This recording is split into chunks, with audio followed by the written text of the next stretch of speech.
ሰላም ጤና ይስጥልን ውድ ሀቅና ሳቅ ሚዲያ ቤተሰቦች እንደምን አላችሁ? ዛሬ ሳምንታዊውን ከስፍራው የተሰኘውን ፕሮግራማችንን እነሆ በሰዓቱ ይዘንላችሁ ቀርበናል። የፕሮግራሙ አዘጋጅና አቅራቢ እኔ ቴዎድሮስ አያሌው ከመላው የስቱዲዮ ባለሙያዎች ጋር በጋራ በመሆን እስከ ፕሮግራማችን ፍጻሜ ድረስ አብራችሁን ቆዩ እያልን በዛሬው ዕለት ከአማራ ክልልና ከተለያዩ አካባቢዎች ያገኘናቸውን የሀገራችንን ወቅታዊ ጉዳዮች መረጃዎች የምናደርሳችሁ ሰዓት ነው። እንግዲህ በዛሬው ዕለት በአማራ ክልል በተለያዩ አካባቢዎች ጀግና የኢትዮጵያ መከላከያ ሰራዊታችንና የአማራ ክልል ጥምር ጦር ያገኟቸው ድሎች ይኖራሉ። እነሱን የምናሳውቃችሁ ይሆናል። እንዲሁም ደግሞ ሰሞኑን የኢፌድሪ ጠቅላይ ሚኒስተር እንዲሁም ምክትል ጠቅላይ ሚኒስተር በአማራ ክልል ወሎ አካባቢ እንቅስቃሴ አድርገዋል። እነዛ እንቅስቃሴዎቻቸው ምን ይመስላሉ የሚለውን ከአካባቢው ማህበረሰብ ያገኘሁትን መረጃ ወደናንተ የማደርሳችሁ ይሆናል። በተረፈ እንግዲህ የጽንፈኛው ቡድን በአሁኑ ሰዓት ያለበት ሁኔታ ምን ይመስላል? ምንስ መልእክት እያስተላለፉ ነው? የሚያስተላልፉትስ መልእክት ይዘቱ ምንድነው የሚለውን ነገር እንግዲህ በነጻ ሐሳብ የማጋራችሁ ይሆናል። ወደ ፕሮግራሙ ልውሰዳችሁ። ከዛ በፊት ግን ይሄን ፕሮግራም ላይክ፣ ሼር፣ ሰብስክራይብ እንዲሁም የደወል ምልክቷን በመጫን ይህ ፕሮግራም ሁሌም ሲጫን ወደናንተ እንዲደርስ ያግዛችኋልና ምን ጊዜም የሀቅና ሳቅ ሚዲያን ሰብስክራይብ አድርጉ፣ ላይክ አድርጉ፣ ሼር አድርጉ፣ ሚዲያችንን ድጋፍ አድርጉ። ሚዲያችን በቅርቡ ወደ ተሻለ ስቱዲዮ ሰፋ ዘና ወዳለ ስቱዲዮ እንዲሻገር የሚዲያችን ተከታታዮች እንግዲህ ለሚዲያችን ሰፖርት እንድታደርጉ ከወዲሁ እያስገነዘብን በዛሬው ዕለት የያዝናቸውን መረጃዎች ወደናንተ ማድረሳችንን እንቀጥላለን። በዝግጅታችን ላይ ሐሳብና አስተያየት ያላችሁ በሐሳብ መስጫ ሳጥኑ ኮሜንት ቦክስ ላይ ሐሳባችሁን በፕሮግራማችን ይዘት ላይ እንዲሁም አጠቃላይ በሀቅና ሳቅ ሚዲያ ያሉትን የፕሮግራም ሐሳብ መስጠት ትችላላችሁ። ወደ ፕሮግራሙ ልውሰዳችሁ።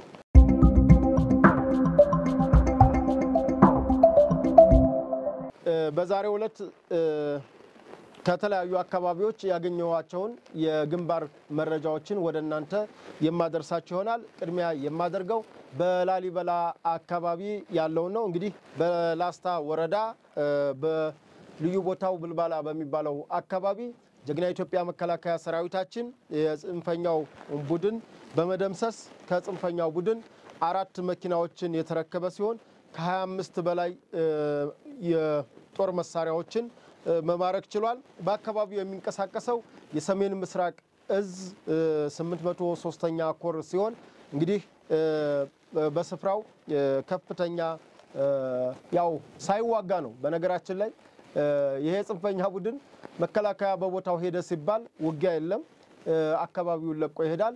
ከእንደገና መከላከያና በተለያየ ክፍተት ሲገኝ በዛች ክፍተት ደግሞ ተጠቅሞ እንግዲህ ደመሰስኳቸው ጨረስኳቸው የሚለውን ዜና የምታውቁት ነው።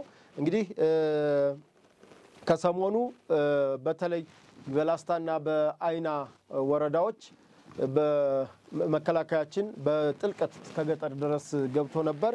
በገባበትም ሰዓት ቤተክርስቲያን ሳይቀር ምሽግ አድርገው እንግዲህ ከናኩተላ ቤተክርስቲያን ምሽግ አድርገው ይሄ ጽንፈኛ ቡድን ሲንቀሳቀስ እንደነበረ ታውቋል። በአካባቢውም በአይን እማኞች ጭምር የታገዘ ወደ 25 የሚሆን የጦር መሳሪያ እንዲሁም ደግሞ 4 መኪናዎች፣ አንዱ ከኢትዮጵያ አየር መንገድ የተወሰደ፣ 2 ከላስታ ወረዳና አንዱ ከሙጃ ወረዳ ከግዳን ወረዳ ከሙጃ ባለፈው ሙጃ እንደገቡ የወሰዱት መኪና ነበር። እነዚህ 4 መኪናዎችን ጀግና የኢትዮጵያ መከላከያ ሰራዊታችን ማስለቀቅ ችሏል። ሌላው በሀብሮ ወረዳ በተለይ ይሄ ኩልባይንና ጋፍራ አካባቢ በጥልቀት እስከ ገጠር ድረስ ገብቶ የጽንፈኛው ቡድን ብትንትኑን የወጣ ሲሆን በዚህ ደግሞ በቅርቡ የተመሰረተው 11ኛ እዝ በአካባቢው ገብቶ በጽንፈኛው ቡድን ላይ ድል መቀናጀቱን ለማወቅ ተችሏል። በጎጃም አካባቢ እንዲሁም የምስራቅ እዝ እንዲሁ ድል የተቀናጀበት ሁኔታ ሲኖር ይህንንም የክፍለ ጦሩ የእዙ ዋና አዛዥ ሌተናል ጄኔራል መሐመድ ተሰማ በቅርቡም አሳውቀዋል። የባዕዳንና የባንዳ ይሄ የባዕዳን ተላላኪዎች ባንዳዎችን የማጽዳት ስራው በማያዳግም መልኩ እየተሰራ እንደሆነ ከስፍራው እንግዲህ እሳቸው መረጃ መስጠታቸው ይታወቃል። በአሁኑ ሰዓት የሰራዊታችንን አቋም በጥሩ ሁኔታ እንዳለና በተለይ ህዝባዊ ድጋፉን መከላከያ በአሁኑ ሰዓት ጥሩ ተቀባይነት እያገኘ እንደሆነ የህዝብ ለህዝብ ስራው ምክንያቱም እንደሚታወቀው የጽንፈኛው ቡድን ሊያጠፋህና ሊያጠቃህ መጣ እያለ በርካታ ፕሮፓጋንዳዎችን ሲነዛ መቆየቱ ይታወቃል። ነገር ግን ይሄ ጽንፈኛ ቡድን በአሁኑ ሰዓት የህዝባዊ ተቀባይነቱን አጥቶ ለራሱ እግሬ አውጭኝ እያለ የነፍስ የማዳን ስራ ራሱን በየሸለቆው እየደበቀ ያለበት ሁኔታ እንዳለ ነው መረዳት የቻልነው። ሌላው የሰሜን ምዕራብ እዝ በተለይ በቋራ እና በደንቢያ አካባቢ ቆንጆ ድሎችን እንደተገኘ በበለሳም እንዲሁ ጥሩ ድሎች እንደተገኘ ለማወቅ ችለናል። በደቡብ ጎንደር በአለም ሳጋና በላይጋይንት በኩልም እንዲሁ ለሰላም ውይይት እምቢ ያለው ቡድን እንግዲህ በመከላከያ ሰራዊታችን በአካባቢው የሚንቀሳቀሰው በዚህ በደቡብ ጎንደር አካባቢ የምስራቅ እዝ የነ ጀነራል መሐመድ ተሰማ ነው እንግዲህ በጥሩ ሁኔታ ድል ያገኘበት ነገር አለ። ነገር ግን አልፎ አልፎ የጽንፈኛ ቡድን እየተሽለኮለከ በተለይ ሾፌሮችን የጥቃቱ ኢላማ አድርጎ ከወረታ ከአሙሲትና ወረታ መካከል መኪናዎችን አንድ መኪና ሲያቃጥሉ አንዱን ደግሞ መተው ሹፌሩን ገለውታል። እንግዲህ ይሄ ምንድነው አሁን የጽንፈኛ ቡድን ተበተነ ተደመሰሰ ሲባል ሙሉ በሙሉ ተደመሰሰ ሳይሆን ማለት ጠፋ ሳይሆን ዩኒቲን ማጣት አንድነቱን አጥቶ ህብረቱን አጥቶ አይዋጋም ማለት ነው እንጂ ጠፋ አለቀለት ማለት አይደለም። ይሄንን መገንዘብ አለባችሁ። አንዳንዴ የዚህ የጽንፈኛውና የጥላት ቡድን ሚዲያዎች ሁሉ ጊዜም እንደሚናገሩት ይሄው መንግስትን መከላከያም ጠፋችሁ ይላል እኛ አለን ይላሉ። እሱ አይደለም። አንዴ ይሄ ጽንፈኛ ቡድን ተፈጥሯል። የሚጠፋው በህዝባዊ ድጋፍ በተለያዩ ትግሎች ነው። ከውጊያ ባሻገር ባሉ ሌሎች ትግሎችም ተጨምሮበት ነው እንጂ ባንዴ ተጀምሮ የሚያልቅ ነገር የለም። የሚንጠባጠብ ይኖራል። በየሰፈሩ እየተሽለኮለከ የሰፈር አለቃ የሚሆን ይኖራል። ይሄንን የሚጠራው በህዝብ ትብብር ነው። ለዚህም በደቡብ ጎንደር ባለፈው አመት የተጀመረው ስራ ቆንጆ ነው። አሁን ግን እየተሽለኮለኮ አንዳንድ ሌባና ወሮበሎች መኪናዎችን እየዘረፉና መኪናዎችን እያቃጠሉ ይገኛሉ። ይሄ ማለት የትግል ማለት አይደለም። የንጹሃንን የምንም የሲቪልን የግለሰቦችን መኪና ማቃጠል ለአማራ ህዝብ መታገል ለአማራ ህዝብ መቆም አይደለም። ይሄ እንደውም የበለጠ የአማራ ህዝብን የማቆርቆዝና የአማራ ህዝብን ለከፋ ድህነት ኋላ ቀርነት የሚዳርግ ተግባር እንጂ በምንም መልኩ በምንም መስፈርት ድል የሚያመጣ አይደለም። እና ሚዲያዎቹ ያው ዝም ብለው መቼም ታውቋቸዋላችሁ ይነሱና አንድ አሙስ ቀረው ይላሉ ይነሱና 4 ኪሎ ልንገባ ነው ይላሉ። ይሄ ነው እንግዲህ ያለው ነገር። እና ታዲያ መከላከያ ሰራዊታችን ይህን ሁሉ የፕሮፓጋንዳ በመቋቋም አሁንም ድል ማድረጉን ቀጥሏል። ሌላው የክልሉ ጥምር ጦር ማለትም አድማ መከላከል ሚኒሻ ፖሊስ እንዲሁም የግል ታጣቂ የሰላም ዘብ የሆኑ በተለያዩ አካባቢዎች በጽንፈኛው ቡድን ላይ የተለያዩ ድሎችን እየተቀዳጁ ይገኛሉ። እነዚህም ድሎች ውጤታማ በመሆናቸው የተለያዩ ቦታዎች ላይ ህዝባዊ ስብሰባዎች እየተደረገ ህዝቡን የማንቃት ስራ በክልሉ መንግስት አመራሮች እየተሰራ እንደሆነ በተለይ በራያ ቆቦ በደቡብ ወሎ ደግሞ በከላላ በወግዲ አካባቢ ጥሩ ስራዎች እየተሰሩ እንደሆነ ለማወቅ ተችሏል። እንግዲህ ሌሎች የሚኒሻና የፖሊስ ሰራዊት መረጃዎች ይኖሩናል። ወደዛ ልወሰዳችሁ። በቀጣይነት የምወስዳችሁ እንግዲህ ሰሞኑን በአማራ ብሔራዊ ክልላዊ መንግስት በተለያዩ አካባቢዎች የሚኒሻ የሰላም አስከባሪ ዘቦች እንደተመረቁ ይታወቃል። እንግዲህ ከነዚህ መካከል በተለይ በኦሮሞ ብሔረሰብ ዞን በጅሌ ጥሙጋ በተለያዩ አካባቢዎች የሚኒሻ ማስመረቅ ስነ ስርዓት ተካሂዷል። የሚኒሻና የሰላም አስከባሪዎችን ማስመረቁ ለክልሉ የሚጠቅመው አንደኛ የመከላከያ ሰራዊት በኮማንድ ፖስት ወደ ክልሉ ሲጋበዝ የክልሉን ሰላም ማስጠበቅ በመደበኛው አካሄድ በመደበኛው ሰራዊት ማስጠበቅ አይቻልም በሚል ስለሆነ አሁን መከላከያ ሰራዊታችን እያገዘ ያለው በተለይ በፖሊስ ሰራዊት ስልጠና በሚኒሻ ስልጠና እንዲሁም በሰላም አስከባሪና የግል ታጣቂዎችን ጭምር አንዳንድ ቦታዎች ላይ የግል ታጣቂዎችን አሰልጥኖ እስከ ማስመረቅ ማለትም በማንኛውም የመንግስት ሚኒተሪ ውስጥ አይካተቱም የግል ትጥቃቸውን እንደያዙ ያካባቢያቸውን ሰላም ያካባቢያቸው ዘብ እስከሆኑ ድረስ ስልጠና በነፃ የሚያገኙበት ሁኔታ ነው ያለው ይሄን ደግሞ ጀግና ኢትዮጵያ መከላከያ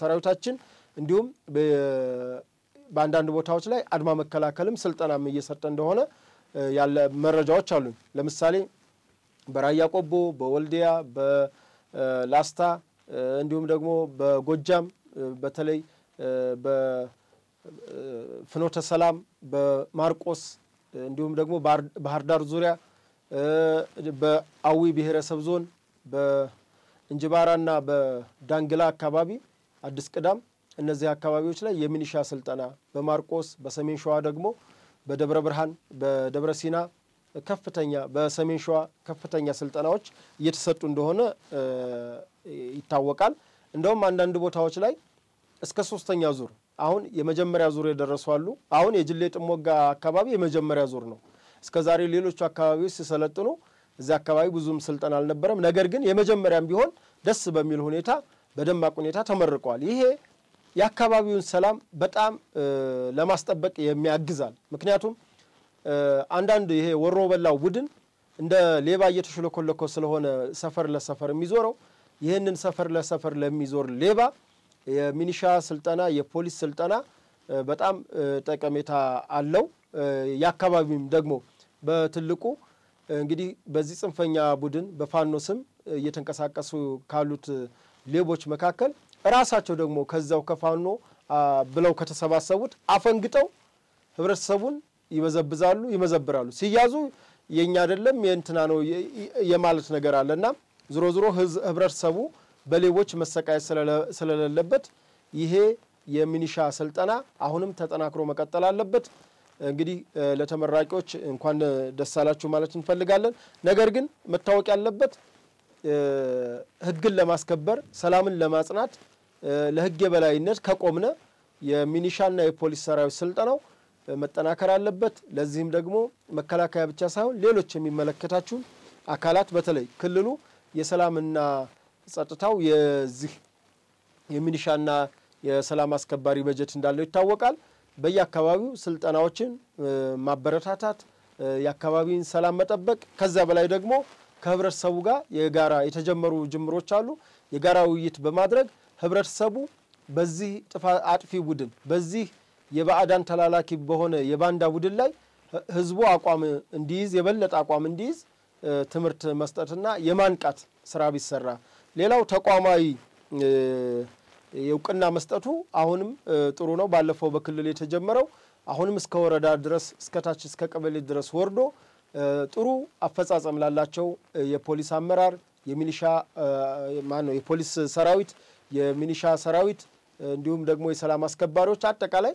ጥሩ አፈጻጸም ላላቸው ከተማ አስተዳደሮችም ወረዳዎችም በጋራ በመሆን እውቅና ቢሰጣቸው የበለጠ ለተሻለ የሥራ አፈጻጸም ይበረታሉና የተጀመረው የሚኒሻ ስልጠና ተጠናክሮ ይቀጥል ነው ማለት የምንፈልገው እንግዲህ ብዙ ቦታዎች ላይ ሚኒሻውን አድማ መከላከሉን ይሄ ጽንፈኛ ቡድን በጣም ይጠላል የሚጠላበት ምክንያት የሚሽለኮለኩበትን አካባቢ ከሚኒሻው የተሻለ የሚያውቀው የለም ከፖሊስ ከአድማ መከላከል የተሻለ የሚያውቀው የለምና ይሄም ተጠናክሮ መቀጠል አለበት በያምናለሁ በተረፈ ግን አሁን የተጀመረው የሚኒሻ ስልጠና አሁን እየታየ ያለው የፖሊስ ሰራዊት መነቃቃት እውቅና መስጠት ጥሩ ነው እና በዚሁ መቀጠል አለበት በተረፈ ህዝባችን ደግሞ በጽንፈኛው ቡድን ላይ ያለውን ነገር አቋም ይዞ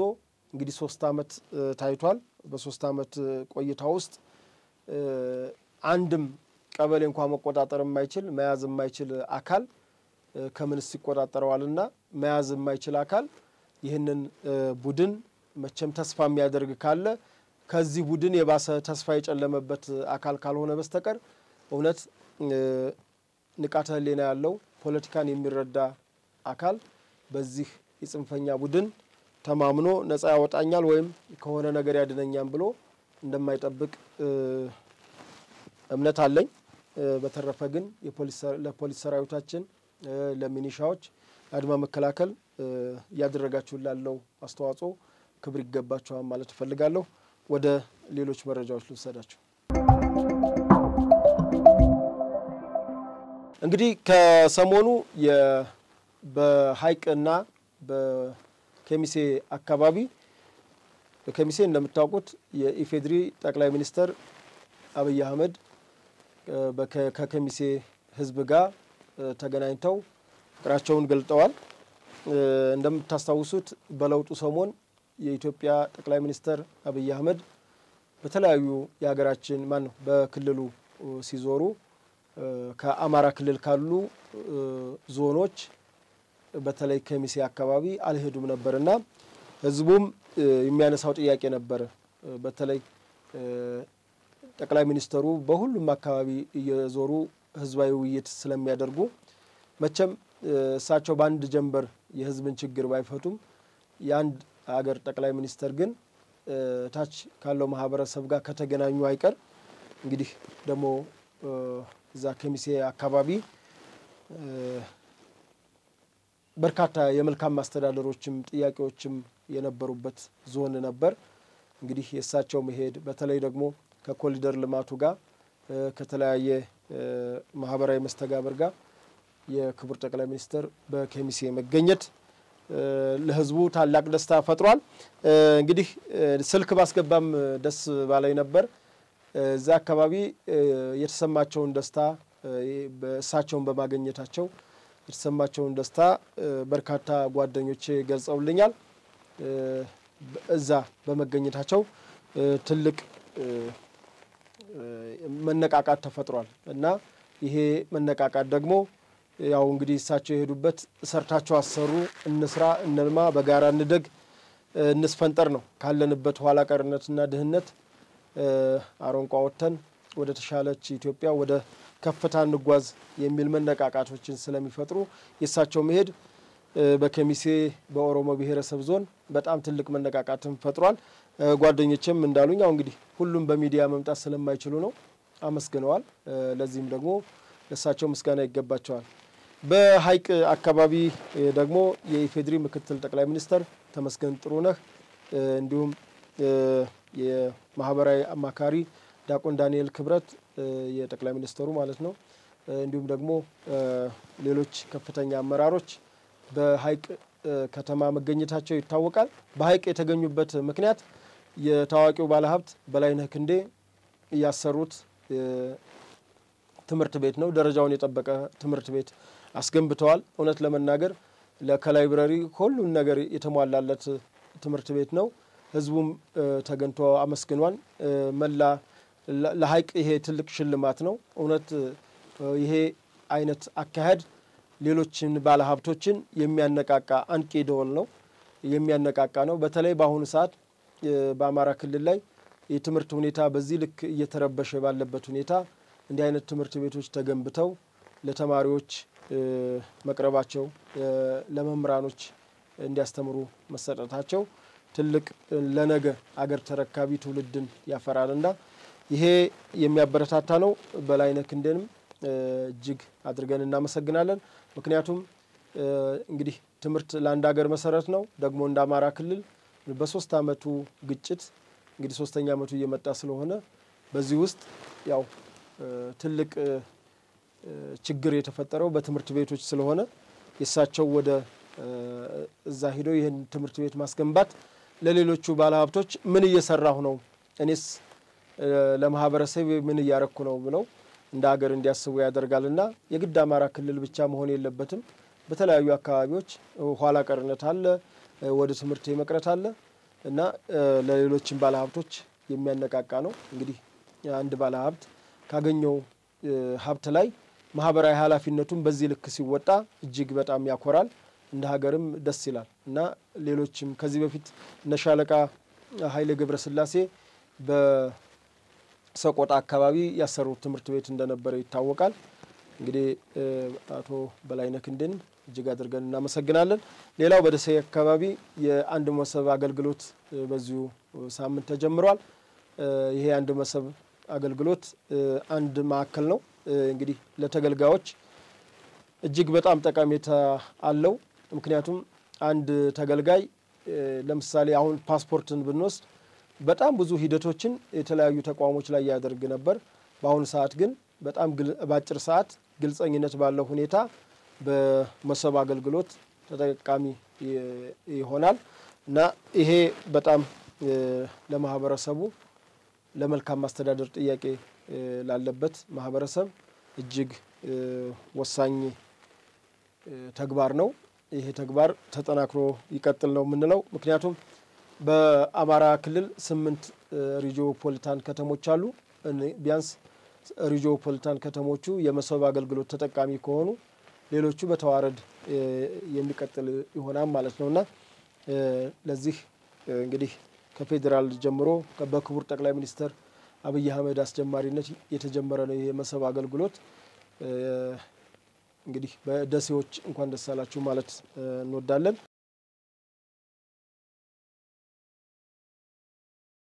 አንዳንድ መረጃዎችን ያደረስናችሁ እንገኛለን።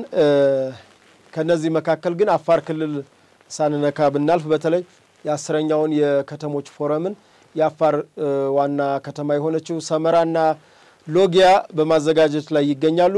10ኛው የከተሞች ፎረም በአማረና በደመቀ ሁኔታ ተጀምሯል። በተለይ በብልጽግና ፓርቲ ምክትል ፕሬዝዳንት አደም ፋራህ አስጀማሪነት የክልሉ ፕሬዝዳንት ሀጂ አወል አርባ አማካኝነት በይፋ መከፈቱ ይታወቃል። በዚህ የከተሞች ፎረም ከተሞች የራሳቸውን ያስተዋውቃሉ፣ ከሌሎች ከተሞች ጋር ውድድር ያደርጋሉ። እንዲሁም ደግሞ ለቀጣይ አመት ማን ያዘጋጃን የሚለው ራሱን የቻለ ፉክክር ነው። የራሱ አንዳንዱ የራሱ ከተሞቹ የራሳቸውን ከተማ መገለጫ ባህል፣ ወግ እንዲሁም የፈጠራ በተለይ በቴክኒክና ሙያ የፈጠራ ቴክኖሎጂዎችን የሚሸጡበት ምርትና አገልግሎታቸውን የሚያስተዋውቁበት በቃ ልክ እንደ ባዛር አይነት ሆኖ ነገር ግን ይሄ ስማርት ሲቲ ከተሞችን ማዘመን የሚል ነው እና ይሄ የከተሞች ፎረም በጣም ከተጀመረ ጊዜ ጀምሮ ከተሞችን ከለተለት ያነቃቃ ነገር ግን ሀጂ አወል አርባ እንደተናገሩት በአሁኑ ሰዓት ያለው የከተሞች ፎረም አዘገጃጀትና የበፊቱ ይለያያል። ምክንያቱም በአሁኑ ሰዓት እያንዳንዱ ከተሞች በተግባር ነው የተለወጡ የተሻሻሉና ራሳቸውን ያወዳደሩ ያሉትና ይሄ ይበል የሚያሰኝ ነው መቀጠል አለበት ነው ያሉት። እንግዲህ በዚህ የከተሞች ፎረም እንቅስቃሴ በአፋር በሰመራ ከተማ በአሁኑ ሰዓት እየተካሄደ ይገኛል። በዝግጅቱም ሞቅ ደመቅ ያለ እንደሆነ ነው ከስፍራው ያለው መረጃ። እንግዲህ በዚህ ሁኔታ ሳንጠቅስ እንደው ብናልፍ በሚል ነው እና በሰመራ ከተማ ያለውን እንቅስቃሴ የምናስቃኛቸው ይሆናል። ከተለያዩ ሶሻል ሚዲያዎች ያገኘናቸው ግብአቶች አሉ፣ እነሱን እናስቃኛቸዋለን።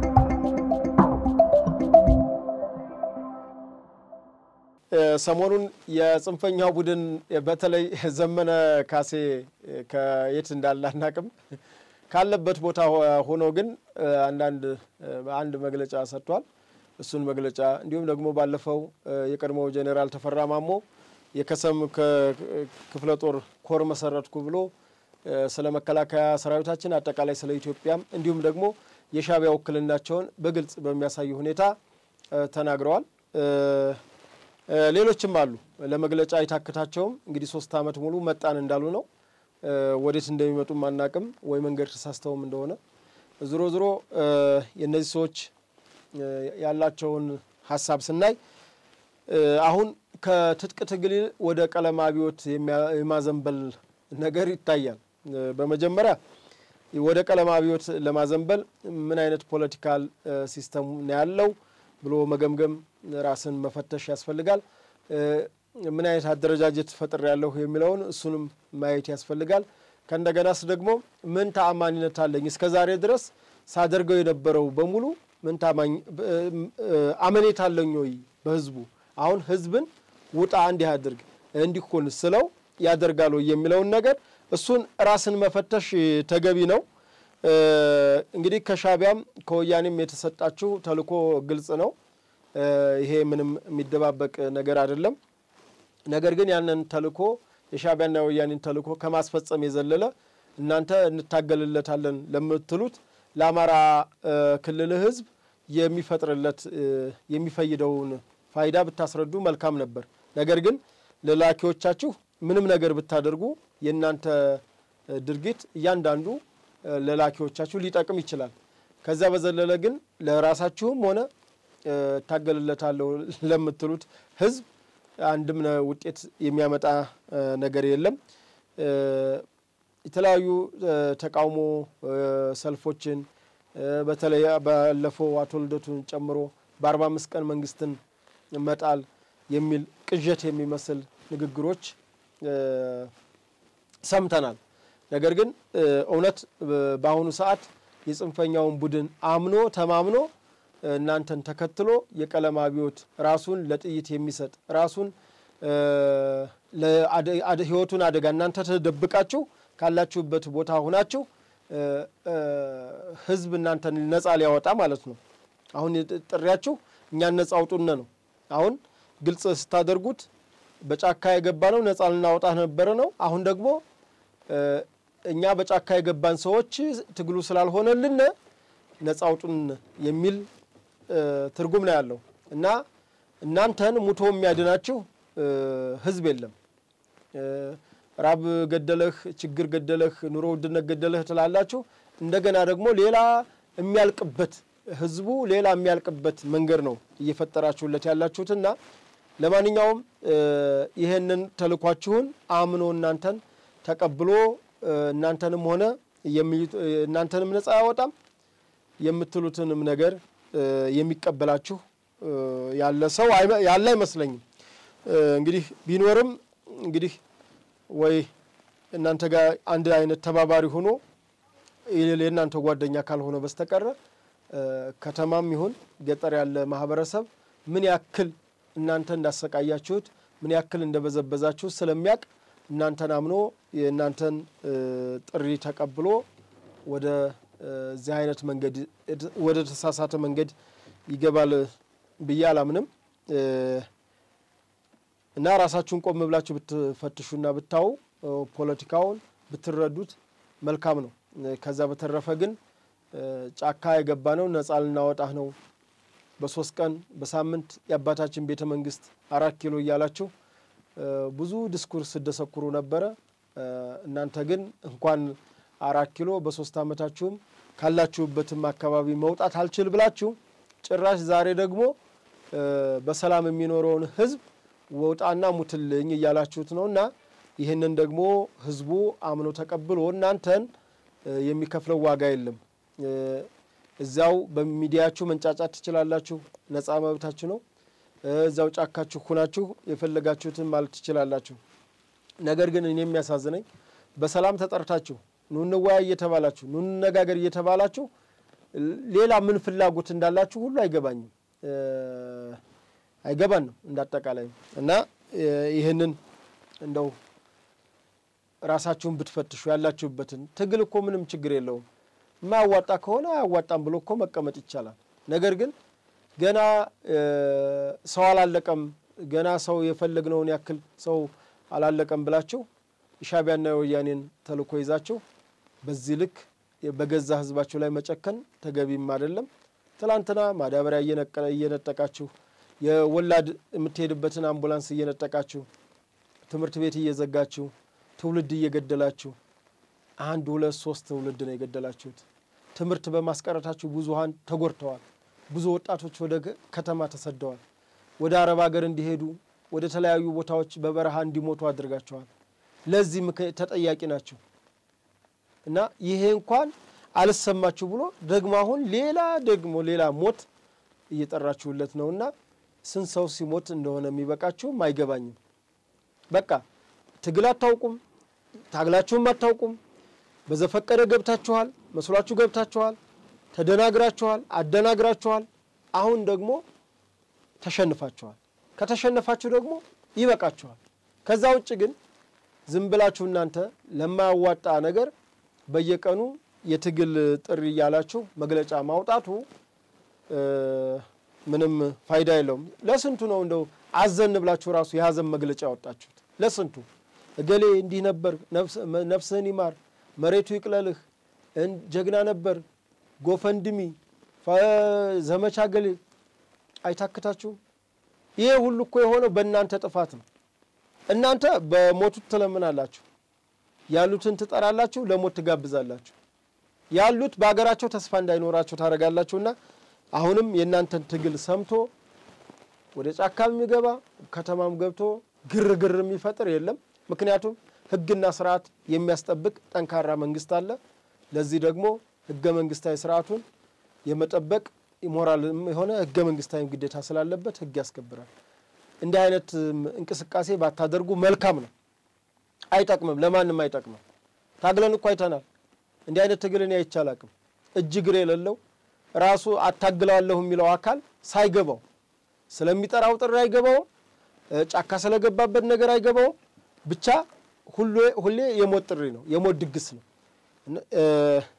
በዚህ አጋጣሚ እንግዲህ በተሳሳተም ጥሪ የገባችሁ ኑ ተመለሱ ምንም ችግር የለም መንግስት ይቀበላችኋል እናንተም ደግሞ እንግዲህ ያዘዛችሁ ያላችሁ ደግሞ እንግዲህ የገባችሁበት ነውና እንደገባችሁ ትወጡታላችሁ በተረፈ እንግዲህ ለዛሬ ለህዳር 8 2018 ዓመተ ምህረት ከዚህ ከአዲስ አበባ የሐቅና ስቱዲዮ ያዝናቸው ዝግጅቶች ይሄንን ይመስላሉ ሐሳብና አስተያየት ያላችሁ በሐሳብ መስጫ ሳጥኑ ሐሳባችሁን ስጡን በተረፈ ግን የዛሬውን ፕሮግራማችንን እዚህ ላይ ጨርሰናል መነሻችንም መድረሻችንም ኢትዮጵያ ናት ፕሮግራሙን ላይክ ሼር ሰብስክራይብ አድርጉ እንዲሁም የደወል ምልክቷን ተጫኑ በተለያዩ ማህበራዊ መገናኛ ዘዴዎች የዚህን ፕሮግራም ሊንክ ለወዳጅ ዘመዶቻችሁ ጋብዟቸው እንላለን